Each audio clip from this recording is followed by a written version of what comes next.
Queridos televidentes, gracias por permitirnos una vez más entrar a sus hogares. Recuerden que esto es puro emprendimiento. Mi nombre es Carolina Piedrahita y hoy estoy acompañada de uno de los grandes de la industria de la nueva economía. Él es Fernando Palacio, economista de los Andes y con grandes resultados, no solamente a nivel nacional, sino también a nivel internacional. Fer, bienvenido a nuestro programa. Gracias, Carolina. Bueno, cuéntale a nuestros televidentes de qué vamos a hablar hoy.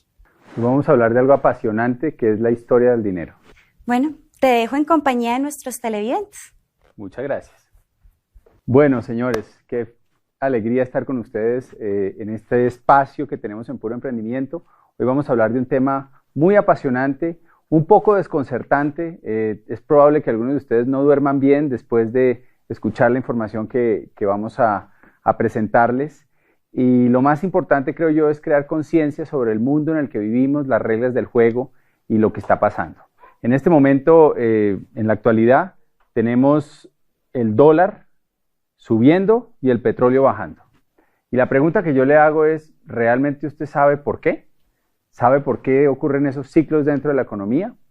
Esto es como quedó el mundo después de la crisis del año 2008. Los países que están en rojo son países que entraron en desaceleración, decrecimiento económico, recesión económica, y como usted se da cuenta, pues son la mayoría de los países del planeta. Y la verdad es que la mayoría de la gente no entiende por qué pasó eso. Esa crisis, por ejemplo, empezó con la quiebra de los bancos en los Estados Unidos en el año 2008. Y el gobierno pasó unas leyes que los contribuyentes pagaron con impuestos para rescatar a los bancos. ¿Sabe usted que la primera medida que tomó, por ejemplo, el presidente de Lehman Brothers, que había llevado el banco a la quiebra total, cuando recibió los dineros de los auxilios del gobierno cobrados a los contribuyentes de impuestos, es que se dio a sí mismo un bono de 568 millones de dólares? Esa fue su primera acción. Y el dinero que estaba destinado para llegar a la gente, para que las personas no perdieran sus casas, no perdieran sus activos durante esta gran crisis, nunca llegó. Y se quedó en manos de los banqueros. Y para eso tenemos que ir al inicio. Entonces, como me decía un amigo, Alexander Ruiz, ex tesorero de Bancoldex, que es el banco realmente empresarial de Colombia, me decía que el problema es que la gente se sienta como si se sentara a jugar póker con expertos y con campeones mundiales sin ni siquiera conocer las reglas del juego. ¿Usted haría eso? Seguramente no. ¿No? Sería tremendamente peligroso, pero como me decía él, eso es exactamente lo que hacemos todos los días cuando salimos a trabajar y cuando, ¿no?, depositamos nuestro esfuerzo, generamos ingresos, estamos jugando un juego que es el juego de la economía que ni siquiera entendemos. Entonces vamos a ir al inicio, vamos a ir al principio de donde todo esto arrancó. La historia del dinero comienza con el trueque, realmente. Antes ¿no?, comprar las cosas que necesitábamos, no existían billetes ni monedas. Entonces la gente producía cosas con la esperanza de poderlas cambiar por los bienes que necesitaba. Eso era sumamente poco cómodo, porque si usted producía sillas y usted quería melones y la persona que hacía melones no quería sus sillas, pues había un problema. Entonces se empezaron a buscar bienes que la gente valorara por igual. La primera moneda que existió, de hecho, fue la sal. La gente valoraba por igual la sal y fue la primera moneda que existió. Y después de eso, después de la sal, pues la otra moneda que encontraron fue los metales preciosos. Y empezaron a acuñar monedas de metal para que tuvieran un peso estándar y fueran fáciles de comerciar entre las personas. Aparecieron en ese entonces en los diferentes pueblos de Europa unos señores que se llamaban los goldsmith. Los goldsmith no eran más que unos simples herreros que se dedicaron a acuñar monedas. No eran gente poderosa, eran gente pobre, que básicamente, o gente humilde, que básicamente fundía metales y los convertía en monedas. Cuando estas personas empezaron a producir las monedas y el pueblo empezó a recibir las monedas, pues ellos necesitaban una caja fuerte donde guardar las monedas que producían para que no lo robaran. Y lo que pasó es que los otros habitantes del pueblo fueron donde él y le pidieron que les guardara sus monedas en su caja fuerte y que les guardara su oro. Esta persona no tuvo problema con eso y empezó a depositar en su caja fuerte el oro de todo el pueblo. Y lo que hacía es que les daba unos certificados que decían, fulanito de tal me dio 10 monedas o le daba 10 certificados por una moneda, y con eso la gente se iba tranquila a sus casas. Pero pasó algo increíble, y es que la gente nunca iba a sacar el oro de la caja fuerte. El oro permanecía ahí, y lo que las personas empezaron a hacer es a comprar sus cosas con los certificados que le había dado el herrero, el goldsmith. Y ahí aparecieron los primeros cheques o billetes que existieron en el planeta. Cuando este señor se dio cuenta que el tiempo pasaba y que nadie iba a reclamar el oro, se le ocurrió una brillante idea, que es empezar a girarse a sí mismo papeles por diferentes valores. Entonces empezó a crear un certificado que valía por 10 monedas, otro por 5, y empezó con eso a comprar cosas para sí mismo. Entonces cambió los caballos, cambió la casa, mejoraron la ropa de las diferentes personas de la familia y se empezaron a convertir en los ricos del pueblo. Empezaron a comprar terrenos. Claro, el pueblo, sabiendo de dónde venían los goldsmiths, ¿no? Y que eran simples herreros, pues lo que hicieron fue que se asustaron y dijeron: ¿a qué hora esta persona se ha vuelto semejante millonario? Y entonces se pusieron de acuerdo y fueron todos juntos a retirar el dinero de la bóveda del goldsmith. ¿Qué pasó? Pues obviamente había más papeles que oro, había más papeles que monedas. Y entonces se dieron cuenta de la estafa tan tremenda de la que habían sido víctimas. En toda Europa empezaron a ahorcar a los herreros, empezaron a matarlos a todos por esa estafa que habían hecho contra el pueblo en general. Pero pasó algo interesante, y es que algunas personas ricas, los nobles, algunos gobiernos, se dieron cuenta de lo que estaba pasando, y ¿saben qué dijeron? Dijeron: oiga, pero no es tan mala idea. No es tan mala idea, simplemente necesitamos reglamentar esto. ¿Por qué no cogemos esto que hizo esta gente y lo reglamentamos? Porque ahí hay un potencial de negocios. Y entonces empezaron a crear los primeros bancos, o los segundos, porque los primeros realmente fueron los de los Goldsmith, y empezaron a reglamentar las reglas de la producción del dinero, de los papeles como medio de pago. Y lo primero que hicieron fue poner un rango. Entonces decían: bueno, por cada moneda que tengamos acá, podemos emitir 10. El 10% se debía mantener como reserva. Esto era sumamente conveniente para los bancos porque cobraban intereses no sobre lo que tenían en reserva, sino sobre el total de los 10 que estaban prestando. Y bajo esa ley tan sencilla es que hoy funcionan los bancos de todo el mundo prácticamente. Usted cuando pide un crédito, en ese momento los banqueros entran a su Excel, hoy en día ya ni siquiera es papel, y lo que hacen es que depositan en su cuenta con un computador el dinero que usted haya pedido. $10,000, 20 millones de pesos, lo que sea. Usted quiere comprar un carro y entonces usted pide un crédito por ese valor. Y en ese momento entran y crean ese dinero.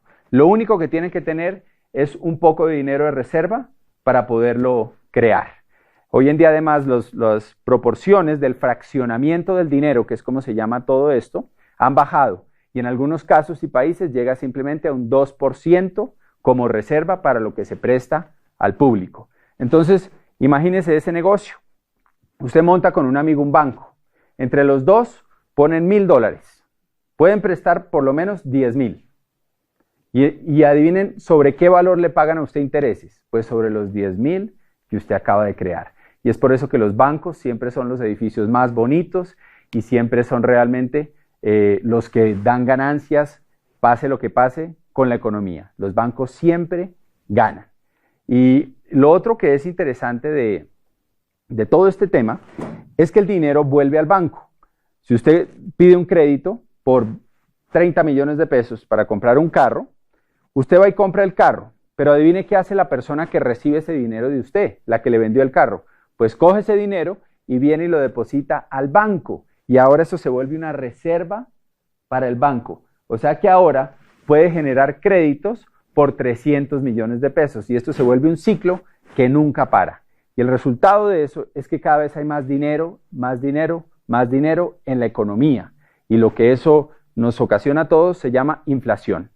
No sé si usted se ha puesto a pensar, pero piense cuánto podía costar una caja de leche en 1975. Tal vez centavos. ¿Cuánto vale hoy en día una caja de leche? Cientos de veces eso. Y mi pregunta es ¿por qué? ¿Acaso la leche se volvió más costosa de producir? ¿Hay menos vacas? ¿Acaso el proceso, ¿no? Generó más, ¿no?, más mano de obra? Y la respuesta obviamente es que no. Cada vez es más fácil y más barato producir leche. Sin embargo, el precio sigue aumentando a medidas exorbitantes. Y eso se llama inflación y eso es un costo para todos nosotros. Lo otro que esto genera son impuestos, porque para poder pagar los distintos proyectos que generan el gobierno y sobre todo para poder pagar la deuda que los gobiernos hoy en día están generando debido a que están en crisis, pues lo que están haciendo es que se están endeudando. Los gobiernos están pidiendo créditos a los bancos centrales y deben pagar intereses altísimos sobre esos créditos, sobre grandes sumas de dinero, y eso siempre resulta en mayores impuestos para la población. Una persona que tenía una propiedad hace unos años, esa propiedad tenía un valor, vamos a decir que costaba en los años 90, un apartamento podía costar 40 millones de pesos. Ese mismo apartamento hoy puede costar 200 o 250 millones. Y como los impuestos funcionan por tablas, en teoría la gente es más rica y paga más impuestos, porque cada vez tiene más dinero, pero es pura inflación. Realmente lo que tiene es el mismo apartamento, solo que está más viejo que el que tenía en los años 90. Entonces la inflación y los impuestos son algo muy importante y es la forma en que los pueblos realmente se empobrecen en el largo plazo. Este tema de los bancos viene de toda la historia y hay algo que es todavía mucho más crítico, que es cómo fueron creados inicialmente los bancos centrales, que son los que manejan las reservas que manejan todos los otros bancos y los que manejan las emisiones de los billetes a nivel mundial. El primer banco central que existió fue en Inglaterra, se llamaba el Bank of England. Le pusieron ese nombre porque querían que el pueblo de Inglaterra pensara que era un banco realmente del pueblo, que era de ellos, que era un banco popular del gobierno. Pero la realidad es que no fue así. Era un banco de algunas pocas familias y era un banco privado. El primer banco central que existió para emitir billetes era un banco totalmente privado. Y lo que pasó es que cuando llegaron los ingleses a Estados Unidos, establecieron exactamente el mismo sistema. Las mismas familias europeas, multimillonarias, dueñas del Banco Central de Inglaterra, montaron o insistieron durante el tiempo en montar el Banco de la Reserva Federal de los Estados Unidos. Y ahí hay algo muy importante para todo el mundo. Nos afecta de una medida gigantesca ese simple hecho. Y se los voy a explicar con un poquito de historia. Anteriormente, como les contaba, los bancos tenían una reserva. Eran algo valioso, el oro, la plata. Con el tiempo, eso cambió.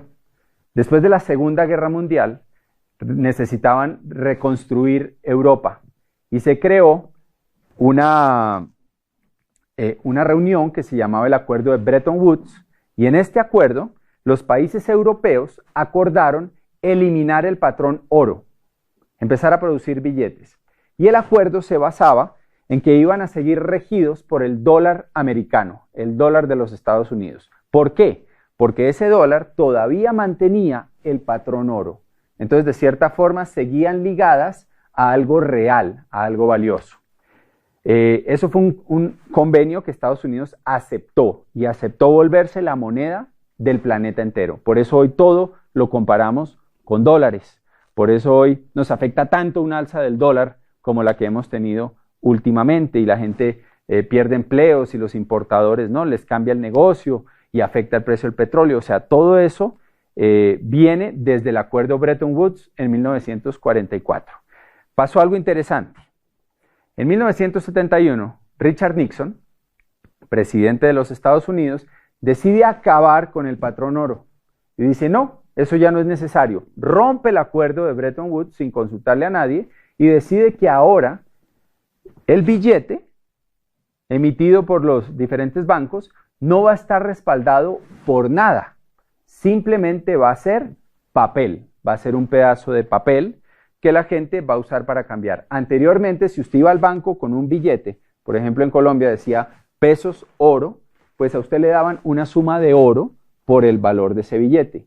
Actualmente, el dinero es deuda, se crea cuando alguien pide una deuda, no tiene ningún respaldo y su único valor es el que le dan los habitantes los ciudadanos de un país basado en el gobierno, en la credibilidad que tiene ese gobierno.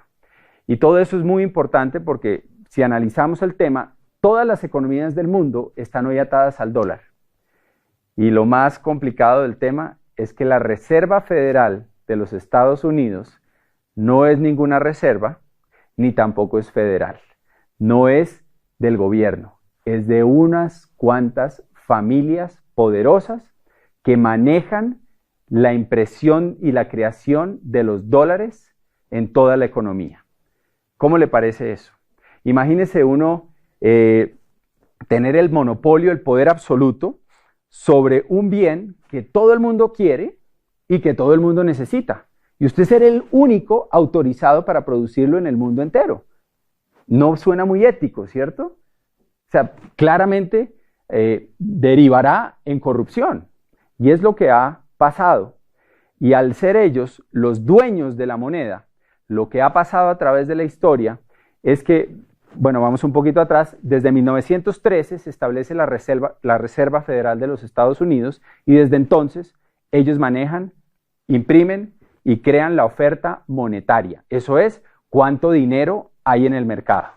Y lo que ha pasado es que las diferentes crisis, como la depresión de 1929, después hubo otra en el 1938, hubo otra en la guerra de Vietnam, hubo otra en la crisis con Irán, hubo otra en los años 90 y la última del 2008, todas se han creado porque la oferta monetaria aumenta, o sea, meten más billetes, bajan la tasa de interés para que todo el mundo pida créditos, aumenta los precios de las propiedades, entonces su apartamento, como usted cree, que ahora vale más porque se valorizó, realmente es inflación, entonces la gente siente que tiene más dinero y pide más créditos. Y bajan la tasa de interés para que se inunde el mercado de dinero. Y lo que pasa es que unos años más tarde recogen esas deudas, dejan de hacer préstamos y suben la tasa de interés. El dato más importante en la economía mes a mes es si la Reserva Federal y quien esté de presidente ahorita anunció que el interés va a subir o va a bajar. Eso es lo que más impacta la economía a nivel global. Un cambio en un punto porcentual de la tasa de interés de la Reserva Federal puede causar que toda la inversión en un país como Colombia se vaya y se vaya a los Estados Unidos porque ahora es más rentable invertir allá. O llegue porque bajó la tasa de interés y ya no es rentable invertir allá y entonces el capital emigra a otros países donde va a rentar más dinero. Entonces, si usted analiza eso y usted se pone a pensar que realmente es una junta directiva de unos pocos los que deciden eso, pues tienen el poder absoluto sobre lo que pasa en la economía. Y las crisis mundiales se han creado porque expanden y recogen la moneda. Entonces, ¿qué sucede? Pues en un momento de expansión, la gente toma créditos, le hace remodelaciones a la casa, compra carros, empieza, ¿no?, a comprar cosas que no necesita, cambia el televisor, cambia electrodomésticos, hace vacaciones, ¿no?, gasta dinero en vacaciones. Y en el momento en que la Fed sube la tasa de interés, recoge dinero, deja de pasar créditos, lo que pasa es que la gente pierde sus casas, entra en unas deudas que no puede pagar, ya no encuentra dinero que le presten y adivine qué pasa con los bancos. Terminan recogiendo por centavos todos esos activos que la gente compró durante el tiempo que tuvieron dinero. Entonces recogen carros, recogen propiedades, la gente, ¿no?, pierde sus casas y unos pocos ricos se hacen más ricos y los pobres se hacen más pobres. Estos son algunos presidentes que a través de la historia entendieron el juego de la Fed y se opusieron a él y tuvieron grandes batallas durante su vida en contra de ellos. El primero fue Andrew Jackson.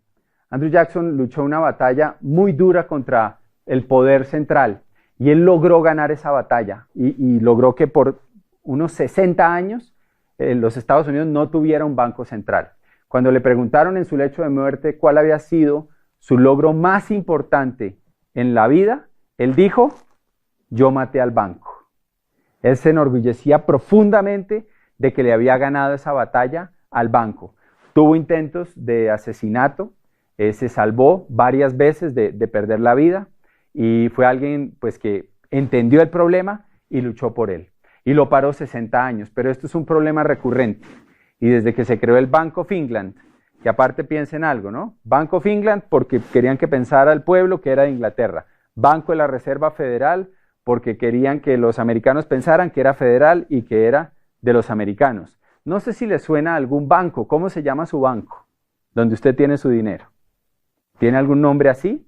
¿El banco de algún país? ¿El banco de alguna ciudad? Le aseguro que es privado. Pero crean esa imagen para que tengamos confianza y simplemente les demos nuestro dinero pensando que las reglas que lo rigen son reglas aprobadas por todo.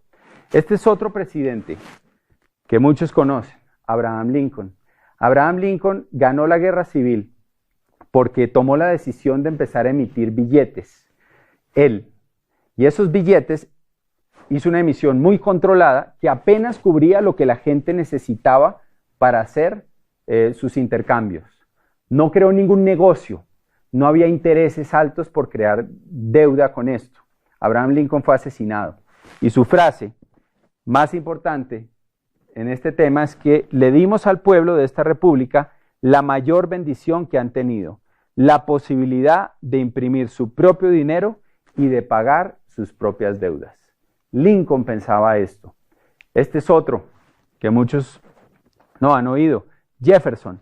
Jefferson tuvo una batalla a muerte contra los bancos centrales y contra estas familias poderosas europeas que dominaban todo. Y vean lo que él decía.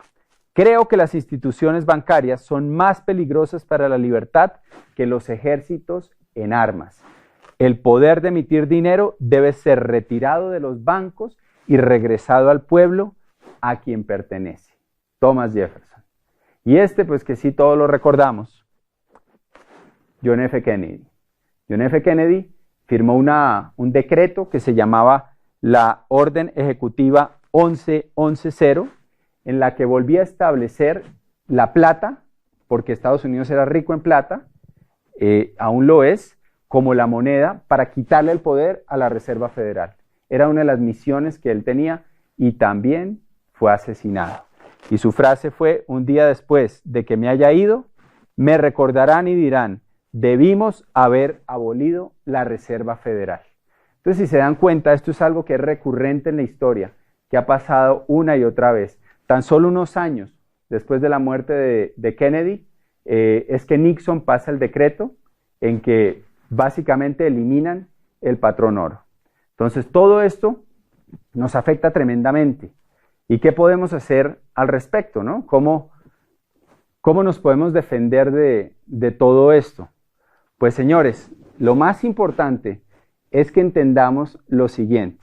Y lo que les voy a decir probablemente es un poco perturbador, pero es importante entenderlo si queremos salir a jugar póker en una economía que está plagada de expertos que quieren su dinero, que se lo quieren quitar de las manos.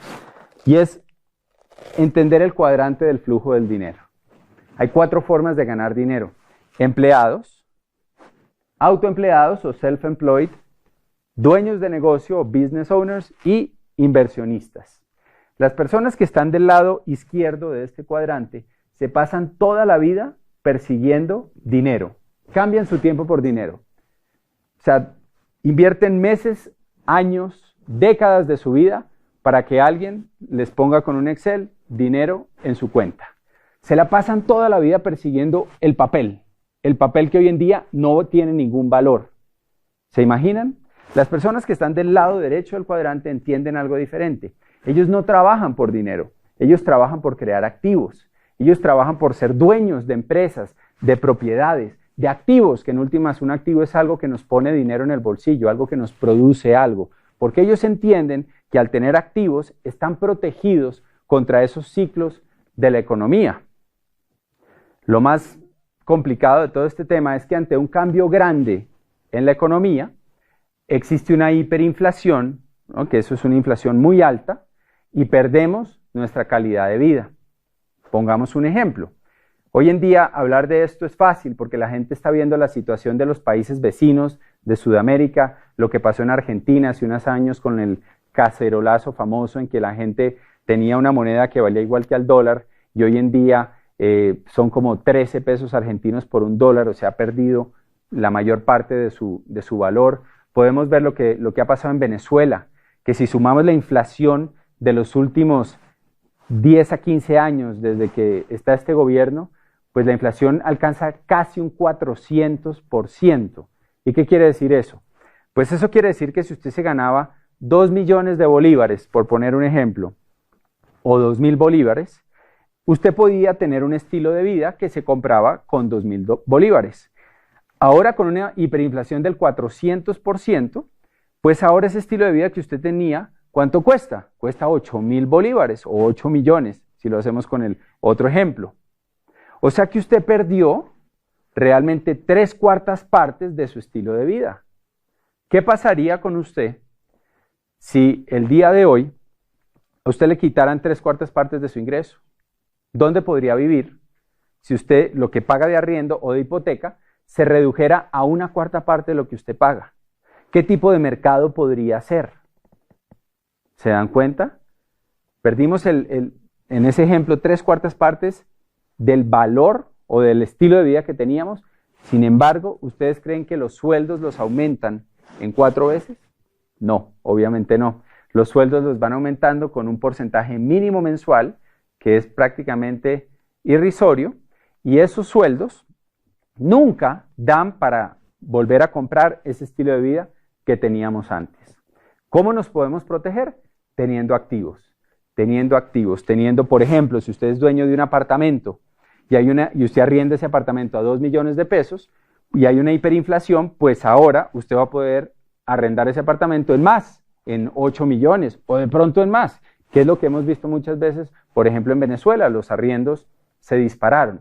O si usted es dueño de un negocio y ese negocio tiene productos, pues lo que va a pasar es que los productos van a subir sus precios y usted va a sostener su estilo de vida en valor real. ¿Se dan cuenta? Por eso es que vemos aún hoy que en Venezuela nuestro negocio y nuestra compañía siguen calificando personas a niveles altísimos. El mes pasado hubo un nuevo diamante y permanentemente hay crecimiento. Es más, los productos que hay en Venezuela se los llevan rapidísimo porque todo el mundo necesita productos de consumo masivo. Entonces ahí está la lección más importante y realmente de lo que se trata hoy. Porque yo no creo que se trate de, no tenemos ningún poder para ir a derrocar a la Reserva Federal de los Estados Unidos. Ninguna marcha va a lograr eso. Esto es una guerra, tal vez la guerra más antigua de la humanidad, que es quién controla el dinero. No es por ahí. Más bien, eduquemos a la gente para que la gente se proteja.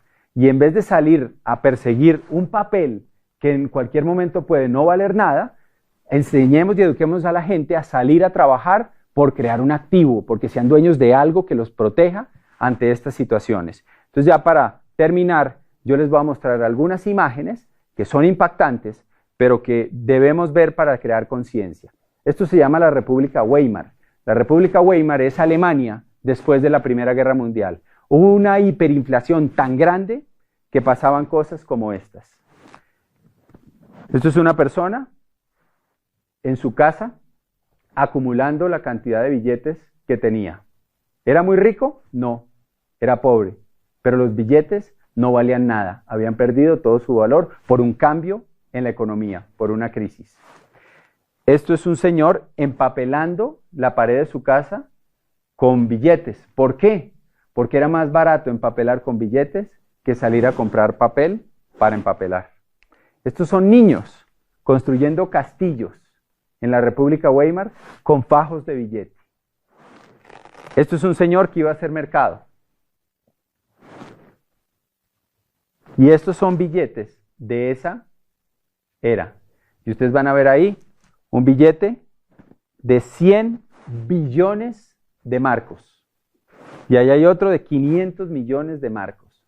Y eso no alcanzaba para comprar una bolsa de leche. ¿Se dan cuenta lo que estamos diciendo? Y tal vez la más impactante, que es esta. Un señor barriendo billetes en la calle, como si fuera basura. ¿Por qué? Porque se convirtió en basura. Usted se imagina lo triste que es uno trabajar toda su vida persiguiendo un papel, ¿no? Persiguiendo billetes, que es lo que la mayoría de la gente hace. El 96% de la población trabaja por ganar dinero. Y que en un momento dado, todo ese trabajo que usted hizo toda su vida se convierta en basura. Y señores, de eso se trata, de crear conciencia. Estamos viviendo un mundo donde las reglas del dinero son muy complicadas, no son tan difíciles de entender en cuanto a lo que necesitamos para, ¿no?, progresar y para realmente asegurar nuestra economía. Básicamente, usted necesita crear su propio activo. Y no existen muchas opciones allá afuera para hacerlo. Por eso lo están invitando a que construya este negocio. Porque si usted construye este negocio, usted va a ser dueño de algo, de un activo, en el cual además no se puede quebrar por la forma en que funciona este negocio, pero usted puede construir algo que el día de mañana no solo le dé seguridad económica, sino que le dé libertad y prosperidad. Así que los invitamos a ponerle mucha atención a la gente que lo está ayudando. Obviamente el negocio tiene un fondo que tal vez usted con este corto video ha descubierto, pero aquí hay algo que es difícil conseguir allá afuera, que es la seguridad de su familia y la libertad de los que lo rodean. Fue un placer estar con ustedes y nos vemos en la próxima de Puro Emprendimiento.